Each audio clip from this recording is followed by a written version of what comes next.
우리에게 주시는 말씀 우리 함께 받도록 하겠습니다. 마태복음 28장 18절부터 20절까지의 말씀입니다.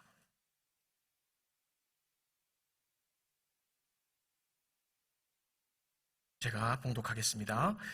예수께서 나와 말씀하여 이르시되 하늘과 땅의 모든 권세를 내게 주셨으니 그러므로 너희는 가서 모든 민족을 제자로 삼아 아버지와 아들과 성령의 이름으로 세례를 베풀고 내가 너희에게 분부한 모든 것을 가르쳐 지키게 하라. 볼지어다 내가 세상 끝날까지 너희와 항상 함께 있으리라 하시니라.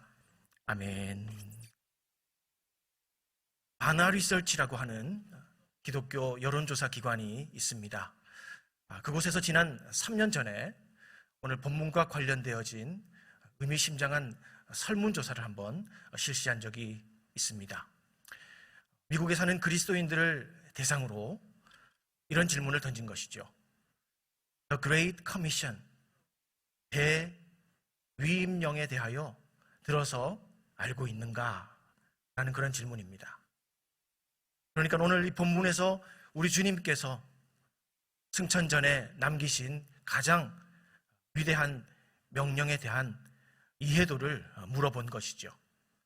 어떤 결과가 나왔을까요? 설문에 참여했던 그리스도인들 중에 단 17%만이 대위임령에 대해서 들었고 또 알고 있다 답을 했습니다.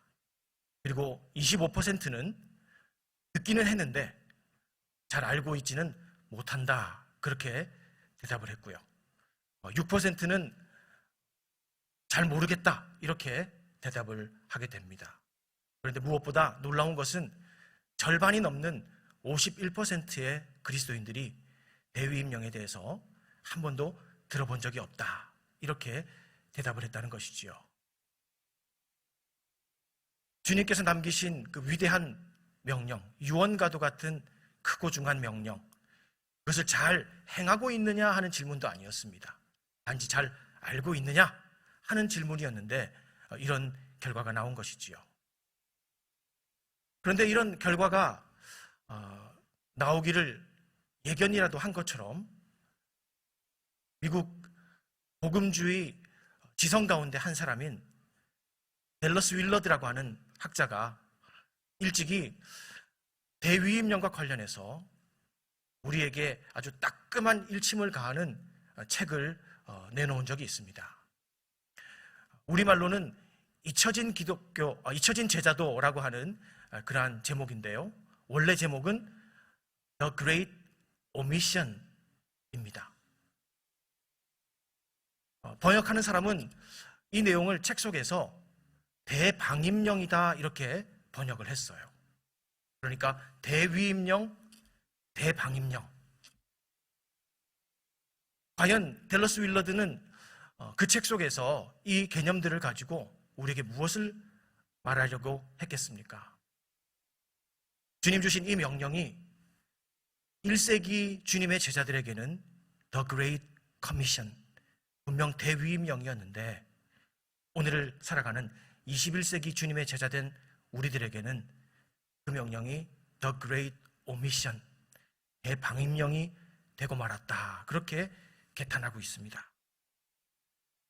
인정하기는 싫지만 이미 우리가 바나 리서치의 설문조사 결과에서도 보았듯이 너무나 많은 그리스도인들이 뇌리 속에서 대위임령을 삭제시켜놓고 누락시켜놓고 살고 있다는 것이죠. 또한 대위임령을 알고 있고 기억하고 있는 그리스도인들도 너무나 자주 그 명령에 대한 순종을 교회 안에 있는 소수의 교역자들과 선교사들의 몫으로 치부하고 자신은 발을 빼려 합니다. 또한 이 명령에 대한 실천을 교회 전반에 걸친 사명이요 역할이다 이렇게 일반화시키면서 자신은 익명성 속에 숨으려 한다는 것이죠. 대방임령입니다. 그렇다면 사랑하는 여러분, 왜 이렇게 되었을까요? 대위임령이 왜 대방임령이 된 것입니까?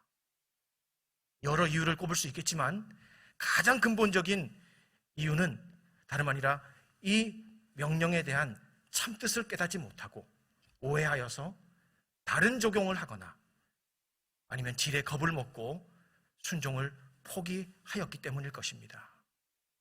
그래서 오늘 이 시간에는 주님께서 주신 가장 크고 중요한 명령, 이 대위임령의 참뜻에 우리가 말씀을 한번 접근해보고 세워진 대위임령의 의미 앞에 선뜻 순종하여 나아가는 예수 그리스도의 제자 될 수 있기를 축복합니다. 사실 우리는 대위임령을 대할 때마다 우리의 눈에 먼저 보게 되는 것들이 있어요.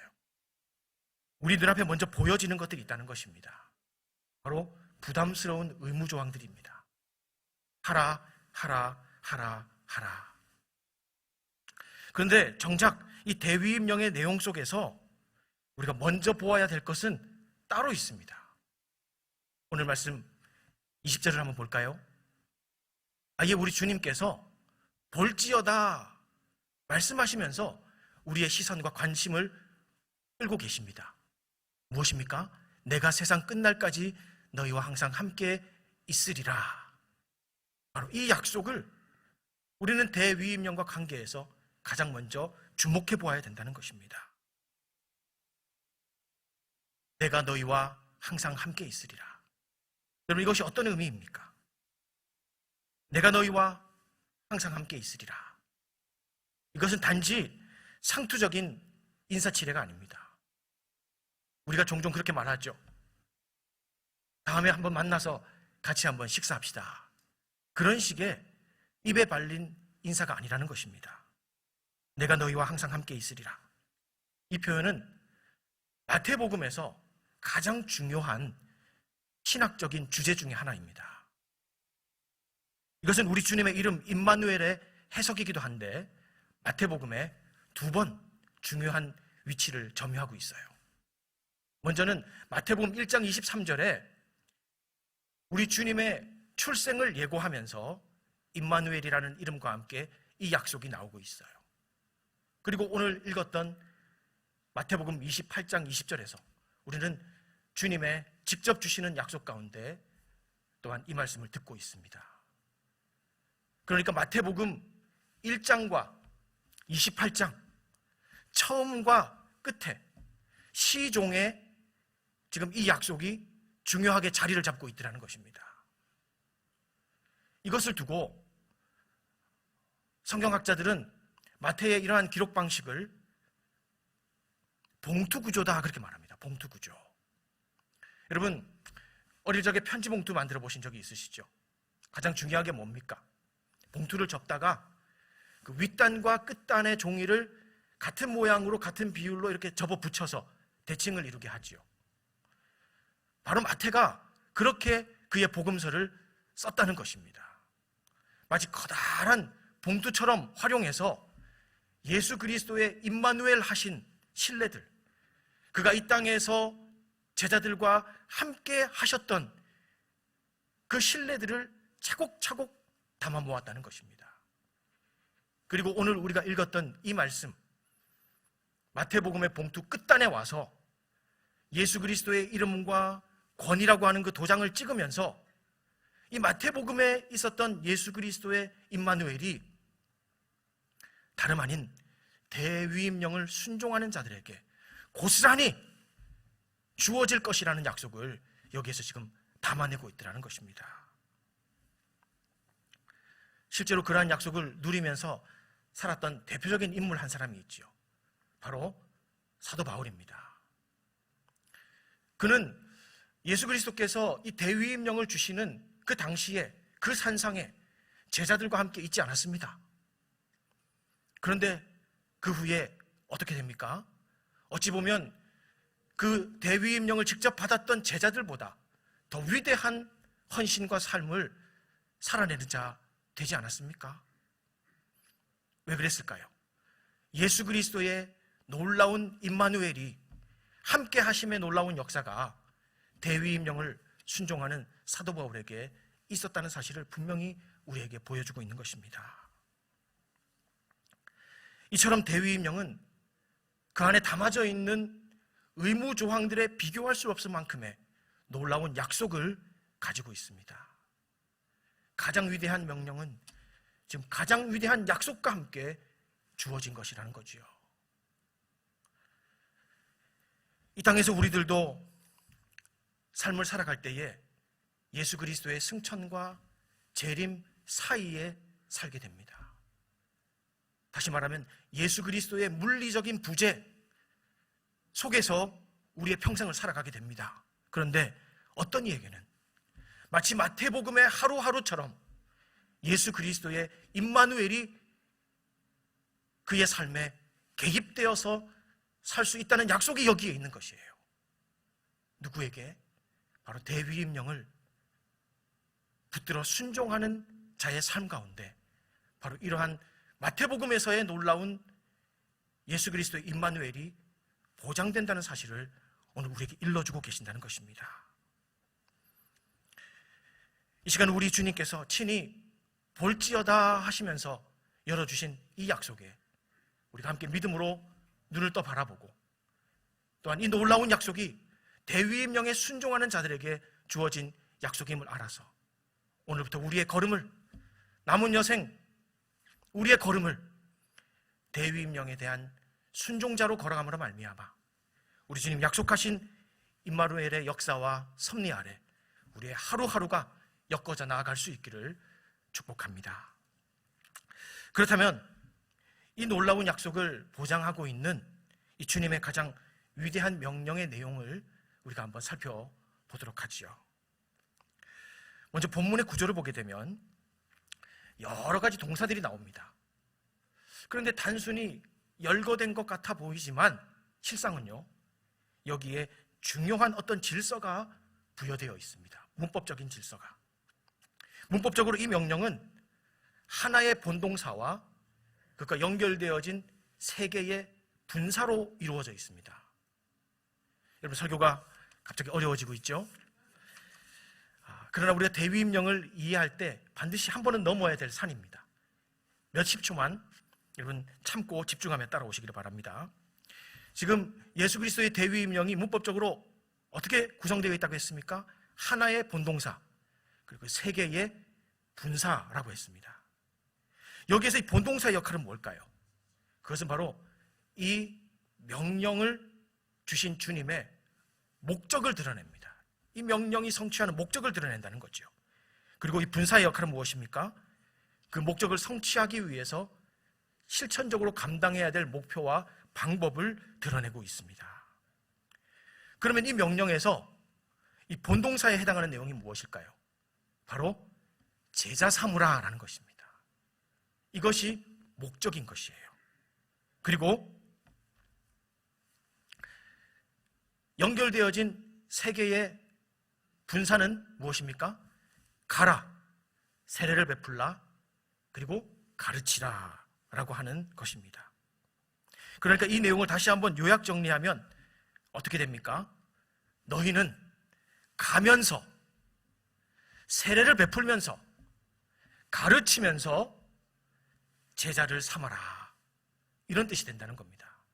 여러분, 쉬워졌죠? 그러므로 대위임령은 어떻게 성취됩니까? 모든 민족의 제자화라고 하는 이 목적을 바로 이 세 가지 실천적인 목표, 가라, 그리고 세례를 베풀라, 그리고 가르치라 라고 하는 이 명령의 순종을 통해서 이루어진다는 것입니다. 모든 민족의 제자화는 우리가 기획하고 사역을 만들어서 성취하고 쟁취해내어야 될 그런 과업이 아닙니다. 이 실천적인 목표 세 가지를 잘 감당하면 이루어지는 마땅한 결과물이라는 거죠. 그래서 대위임령의 성취의 관건은 바로 이 세 가지 실천 목표에 있는 것입니다. 우리가 그것을 하나씩 살펴보겠습니다. 먼저 대위임령은 가라라고 하는 이 명령으로 시작이 됩니다. 19절을 보면 그러므로 너희는 가서라고 되어 있죠. 그러므로 너희는 가서. 여러분, 가야 된다고 말씀하십니다. 그러면 가라라고 하는 이 명령에 순종하는 삶은 과연 무엇일까요? 가라 하셨으니 서랍을 열어서 먼지 묻은 여권을 꺼내고 여행용 가방을 챙겨가지고 공항에 도착하여 비행기를 탑니까? 네, 물론 그래야죠. 그러나 그것만이 이 가라는 명령에 순종하는 것이라고 한다면 결국 우리는 방임령에 귀착하게 됩니다. 여러분 한번 생각해 보시기 바랍니다. 오늘 여기에 모여있는 우리 중에 어느 누가 1년 내내 선교 현장에 가서 있을 수 있겠습니까? 1년에 한 번도 가는 것이 쉽지 않은 일이에요. 더욱이 이 팬데믹 상황에선 더욱 그러하고요. 그래서 이러할 때에 우리가 사용하는 은혜로운 관용구가 하나 있죠. 나는 보내는 선교사입니다. 결국 가라는 명령은 방임령이 되고 마는 것입니다. 우리 대부분에게 말이죠. 그것이 아니라는 것이지요. 본문에서 우리 주님께서 말씀하신 이 가라는 명령은 그것보다 더 근본적인 의미를 가지고 있습니다. 이를 이해하기 위해서 우리는 주님께서 친히 가라라고 명령하시면서 사용하신 이 단어의 의미를 풀어볼 필요가 있습니다. 이 단어는 포리오라고 하는 헬라어입니다. 그런데 이 단어는 어디서부터 왔는가 하면 포로스, 강이라고 하는 명사로부터 온 동사예요. 그러니까 근본적으로 어떤 뜻입니까? 강을 건넌다라는 뜻이 있습니다. 실제로 제자들은 이 명령을 주님께 들으면서 주님께로부터 강을 건너라 이런 의미로 들었다는 것이에요. 그렇다면 여러분, 강이 무엇입니까? 강을 건넌다는 것은 무엇입니까? 당시에 강은요, 지역을 막론하고 개인의 심리적, 사회적 경계 역할을 했습니다. 다시 말해 한 사람의 평상적이고 편안하고 익숙한 자아와 일상의 바운더리가 되었다는 것이죠. 오늘이야 우리가 강을 건널 때 다리로 대수롭지 않게 건너갑니다. 그런데 당시는 강을 건너는 것이 그렇지 않았다는 거예요. 우리가 구약 성경의 몇 가지 예만 보아도 강을 건너기 위해서 강을 앞에다 두고 고뇌하고 갈등을 겪고 마침내 대가를 지불하고 믿음의 결단을 이루어서 건너가는 경우들을 우리가 보았습니다. 야복강을 건너는 야곱이 그러했고 요단강을 건너는 이스라엘 백성들이 그러했습니다. 강은 그런 것이었어요, 당시에. 그런데 주님께서 제자들에게 강을 건너는 삶을 살라 요청하신 것입니다. 평상적이고 일상적인 경계 안에 머물러 있으려 하지 말고 편안하고 익숙한 자아와 일상의 바운더리만을 차지하고 안주하려 하지 말고 강을 건너듯이 둘러쳐져 있는 스스로의 경계를 순종하며 넘어서라 주님께서 말씀하셨다는 것이죠. 이것이 주님 주신 대위임령에 순종하는 첫걸음이다 하신 것입니다. 사랑하는 여러분, 이 요청 앞에서 우리는 어떻게 살고 있습니까? 과연 우리는 강을 건너는 삶을 살고 있습니까? 주님 명하실 때 강을 건너가는 그 믿음의 수고와 결단을 감당해내고 있습니까? 주님께서 명하실 때에 자기 만족의 바운더리를 건너가고 있습니까? 안전하고 익숙한 일상의 자리를 넘어가고 있습니까? 오랫동안 질기게 붙어온 우리의 구습의 한계를 뛰어넘고 있습니까? 오히려 해가 갈수록, 달이 갈수록, 날이 갈수록 이 경계가 더욱더 공고해지고 단단해지고 있지는 않습니까? 여러분, 깊이 한번 묵상해 보세요. 예수 그리스도 우리 주님의 임마누엘 속에 산다는 것이 무엇일까요?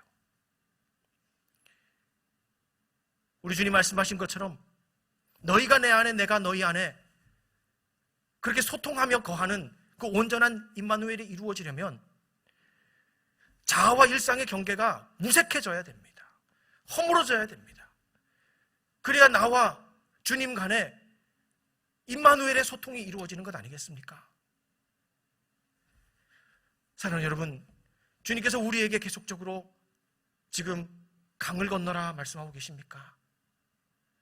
그렇다면 발장을 끼고 굳은 얼굴을 인상 쓰면서 주님 저는 여기까지입니다 라고 하지 마시고 이제는 믿음으로 그 강을 건너갈 수 있기를 원합니다.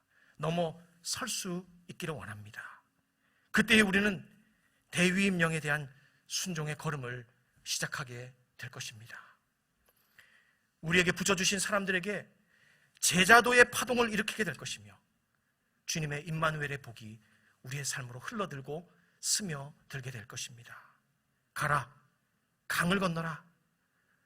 이 명령하신 주님 앞에 믿음으로 순종하며 대위임령의 첫걸음을 뗄 수 있는 믿음의 사람들 될 수 있기를 축원합니다.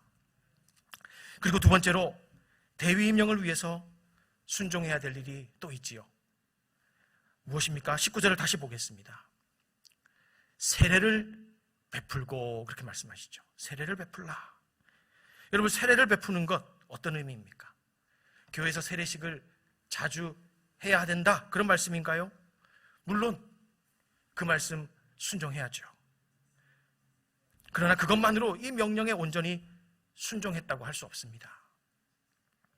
사실 주님 명령하신 이 세례를 베풀라 하신 이 내용을 단지 교회에서 이루어가는 세례식으로 한정시킨다면 여기에 계신 여러분 대다수는 이 명령을 방임할 수밖에 없습니다.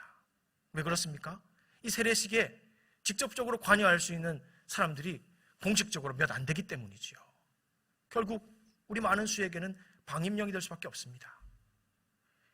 그리고 더욱이 이 명령이 교회 안에서의 세례식만을 염두에 두신 것이라면 우리는 성경 속에서 이 명령에 대한 방임의 선구자, 방임의 대표주자 한 사람을 고발해야 합니다. 그가 누구일까요? 조금 전에도 언급했던 사도 바울입니다. 여러분, 사도 바울이 고린도전서 1장 14절에서 이런 말씀을 합니다. 나는 그리스보와 가이오 외에는 너희 중 아무에게도 내가 세례를 베풀지 아니한 것을 감사하노니. 여러분, 지금 도대체 사도 바울이 무슨 말을 하고 있습니까? 세례를 적게 준 것을 노골적으로 자랑하며 감사하고 있습니다. 사도 바울이 예수님의 명령을 잊은 것입니까? 방임하고 있는 것인가요? 그럴 리가 없지요. 바울이 이해하기로 주님 말씀하신 이 세례에는 세례식보다 더 중요한 본질적 의미가 있었음을 지금 우리에게 방증해주고 있습니다. 따라서 우리는 여기에서 예수 그리스도께서 말씀하신 세례에 담아져 있는 그 원래적인 의미를 찾아내어야 할 필요가 있습니다. 무엇일까요? 먼저 우리는 주님께서 하신 말씀 한 구절을 보도록 하겠습니다. 누가복음 12장 50절인데요. 우리 주님의 말씀입니다. 나는 받을 세례가 있으니 그것이 이루어지기까지 나의 답답함이 어떠하겠느냐. 여러분, 누가복음 12장 50절쯤 왔으면요, 지금 여기서 말씀하시는 세례가 세례 요한에게 받은 그 세례가 아님을 우리는 알아챌 수 있습니다. 세례 요한에게 세례를 받으신 지 3년이 지나서 주님께서 지금 받을 세례가 있다라고 말씀을 하시더라는 거예요. 무엇입니까?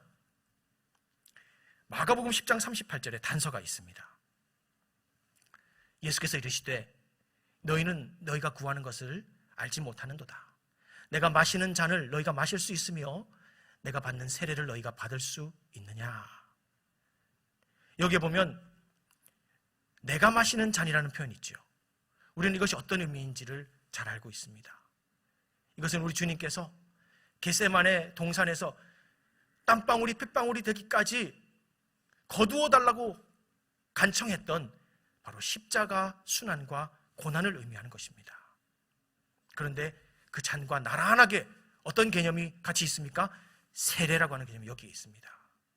바로 이 개념도 십자가의 순환과 고난을 의미한다는 것이죠. 결국 예수 그리스도께서 지금 말씀하신 대위임령 가운데 말씀하신 이 세례는 다름 아니라 십자가라는 것입니다. 십자가.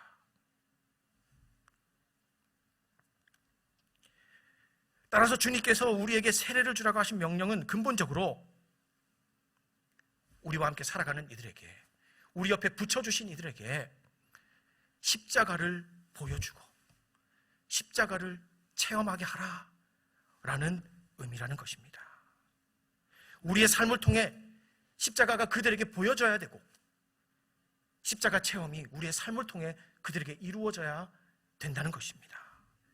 이것이 세례를 베풀라는 명령의 원래적이고 근본적인 의미인 것입니다. 우리가 그렇게 결론을 지을 때에 사도 바울의 세례론도 우리가 납득할 수 있게 됩니다. 사도 바울이 계속해서 고린도전서 1장 뒷부분에 이 고백을 하지요. 그리스도께서 나를 보내심은 세례를 베풀게 하려 하심이 아니요 오직 복음을 전하게 하려 하심이로되 말의 지혜로 하지 아니함은 그리스도의 십자가가 헛되지 않게 하려 함이라. 바로 예수 그리스도의 십자가, 그것을 드러내고 보여주는 것이 참 세례라는 사실을 그가 깊이 온전히 이해하고 있었던 것입니다. 그리고 그의 삶으로 십자가 지고 가는 삶을 그에게 붙여주신 사람들에게 대륙을 넘어 그가 보여주었고 체험케 했다는 사실이지요. 사랑하는 여러분, 우리는 세례를 베풀라 하는 주님의 이 엄중한 명령을 지금 어떻게 받아들이고 있고 어떻게 순종하고 있습니까? 우리는 우리의 삶의 자리에서 십자가에 눌린 그 인격과 성품을 드러내고 있습니까? 십자가의 무게를 감당하고 있는 그 언어와 그 선택을 감당하고 있습니까? 십자가를 등에 진 삶과 사업과 사역의 방식을 감당하고 있습니까? 십자가 짊어진 우리의 삶을 바라보고 우리 옆에 살고 있는 사람들이 머리끝부터 발끝까지 소름 돋는 세례의 체험을 몇이나 하고 있을까요? 바로 이것이 대위임령에 순종하는 삶이며 그곳엔 강력한 제자도가 역동하게 되는 것입니다. 그리고 그곳이 어디입니까? 바로 다름 아닌 예수 그리스도의 임마누엘의 현장이 되는 것입니다. 그러므로 여러분, 매사에 십자가 지고 가시기를 바랍니다. 십자가의 무게를 견뎌내며 그 십자가의 무게를 느끼며 우리에게 주어진 그 선택을 감당하시기를 바랍니다. 그리할 때 우리는 구별되어진 삶으로 붙여주신 사람들에게 세례를 베풀 수 있게 될 것입니다. 우리의 일상이, 우리의 일터가 거룩한 세례터가 될 줄로 믿습니다. 그리고 세 번째로 주님은 이 대위임령의 순종을 위해서 우리에게 또 한 가지를 명하시지요. 20절에 보니까 가르쳐 지키게 하라, 그렇게 말씀하십니다. 내가 너희에게 분부한 모든 것을 가르쳐 지키게 하라. 여러분, 사실 가르쳐 지키게 하는 일, 이 일도 많은 그리스도인들에게 방임령이 될 소지가 많습니다. 많은 성도들이 그렇게 생각을 해요. 나에게 가르칠 것이 무엇 있겠는가? 내가 저들로 하여금 지키게 할 만한 것들이 무엇 있겠는가? 나 같은 사람이 어찌 그것을 한다는 말인가? 그래서 이 명령 역시도 교역자의 몫으로 또 일부 훈련받은 성도의 몫으로 치부하려 할 때가 있다는 것이죠. 방임령이 되는 것입니다. 그러나 우리 주님께서는 분명하고 확실한 어조로 우리에게 가르쳐 지키게 하라, 그렇게 말씀하십니다.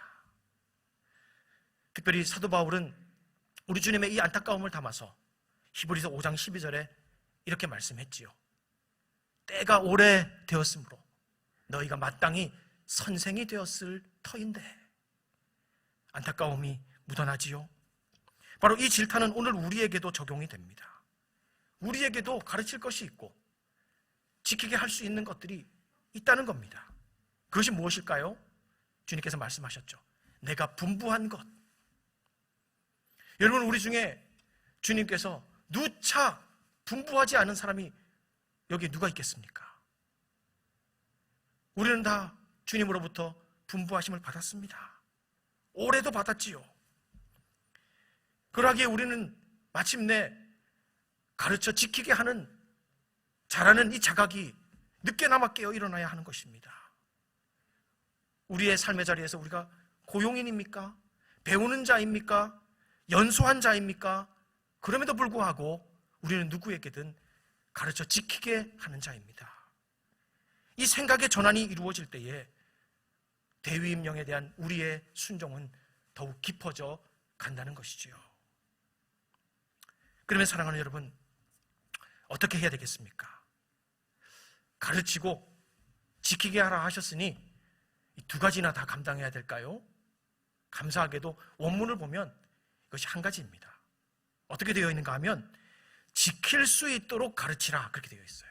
지킬 수 있도록 가르치라. 지킬 수 있도록 가르치는 것. 또한 그것은 어떻게 해야 될까요? 지킬 수 있도록 우리가 가르치려면 정말 기적과 같은 간증이라도 우리 가운데 생겨나야 될까요? 12주 세미나 수료라도 해야 될까요? 여기에 대한 해답이 마태복음 5장 19절에 있습니다. 공동번역본인데요. 그러나 스스로 계명을 지키고 남에게도 지키도록 가르치는 사람은 누구나 하늘나라에서 큰 사람 대접을 받을 것이다. 여기에 지키도록 가르친다, 정확한 표현이 나오죠? 누가 그렇게 할 수 있다고 합니까? 누가 그렇게 한다고 합니까? 스스로 계명을 지키는 자. 스스로 하나님의 말씀을 지켜낼 때에 자연스럽게 그 주변에 있는 사람들이 지키도록 가르침을 받는 역동이 발생한다고 성경은 말씀하고 있습니다. 다른 것이 아니라는 거죠. 내가 계명을 지키고 말씀을 지킬 때 우리 주변에 그러한 지키도록 가르침이라고 하는 그 놀라운 영적 자기장이 발생된다는 것입니다. 그러면 지킨다, 말씀을 지킨다, 계명을 지킨다, 이 지킨다는 어떤 의미입니까? 이 단어는 테레오라고 하는 동사인데 파수꾼이 밤새 성을 지키고 또 호위병이 맡은 사람을 길에서 끝까지 지켜내는 것, 그것을 뜻합니다. 그래서 말씀을 지킨다는 말도 그저 무언가를 행하고 실천한다라는 의미 이전에 말씀을 내 안에, 내 삶의 바운더리 안에서 간직하고 파수해낸다, 이런 뜻을 가지고 있습니다. 여러분, 사실 우리 인생은 무엇을 지키는가의 문제이지요. 어떤 인생이 되느냐? 그것은 무엇을 지키는가에 달려 있습니다. 그리고 우리는 옆에 함께 살아가고 있는 사람들이 결국 무엇을 지켜내려 하는 자인가 며칠만 살아보면 알 수가 있어요. 그 사람이 결국 지켜내려 하는 것이 자존심인지, 평판인지, 이익인지, 웰빙인지 우리는 다 알아낼 수가 있습니다. 그런데 그들 속에서 다름 아닌 우리가 말씀을 지켜낼 때에, 그들과 다른 것, 말씀을 지켜낼 때에 그들에게 제자도적인 충격과 도전이 생겨난다는 것이죠. 자존심을 지켜야 될 상황인데 말씀을 지켜서 머리를 숙여 용서를 구합니다. 평판을 지켜야 될 맥락인데 말씀을 지켜서 먼저 섬깁니다.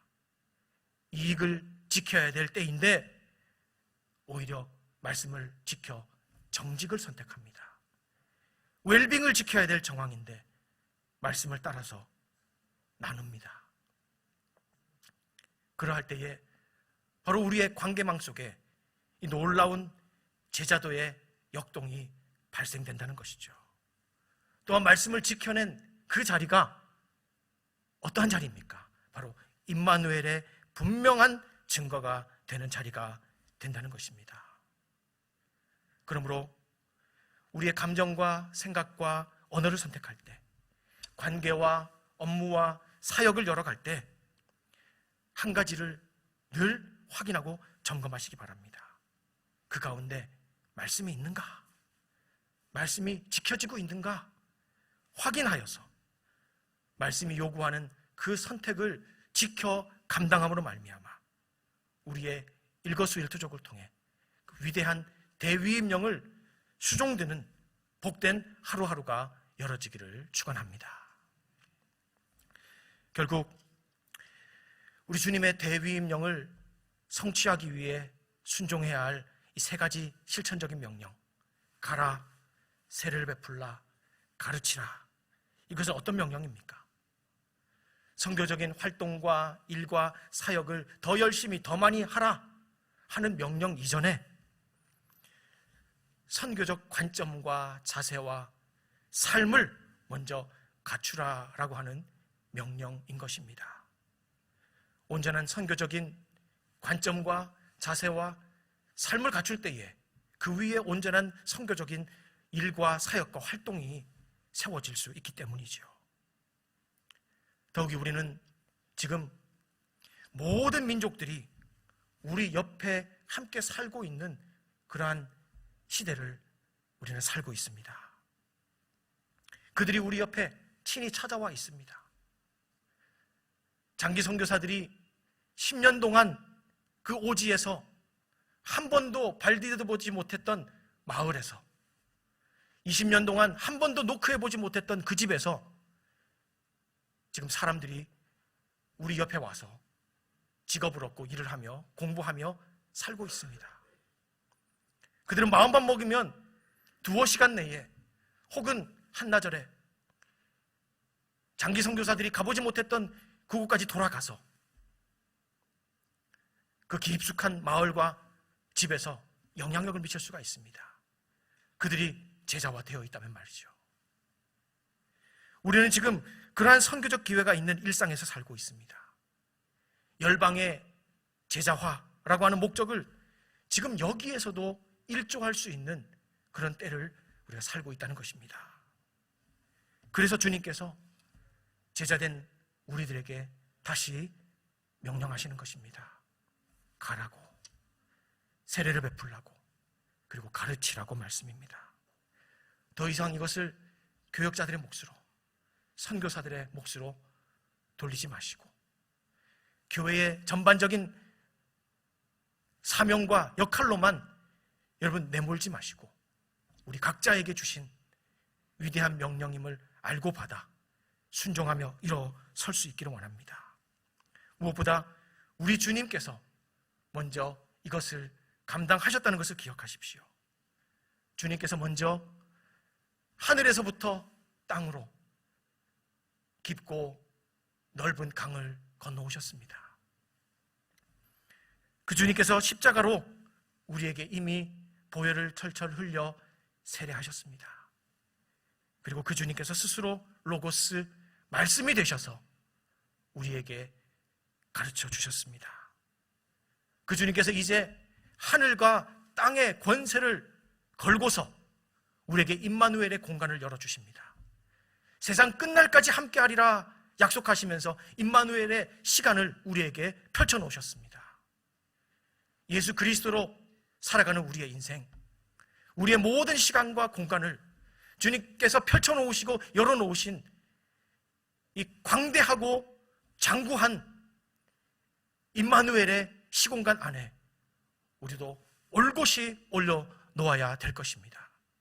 그리할 때에 우리의 인생은 모든 민족을 제자 삼는 대위임령을 성취하는 복된 삶을 살게 될 것이고 무엇보다 그 와중에 약속하신 우리 주님의 임마누엘이 날마다 우리의 아침을 복음서의 하루하루처럼 그렇게 깨워 열어주실 것입니다. 주님 남겨놓으신 이 가장 위대한 명령, 대위임령에 신실하고도 탁월히 순종하는 위대한 그리스도인들 되시기를 주님의 이름으로 축복합니다.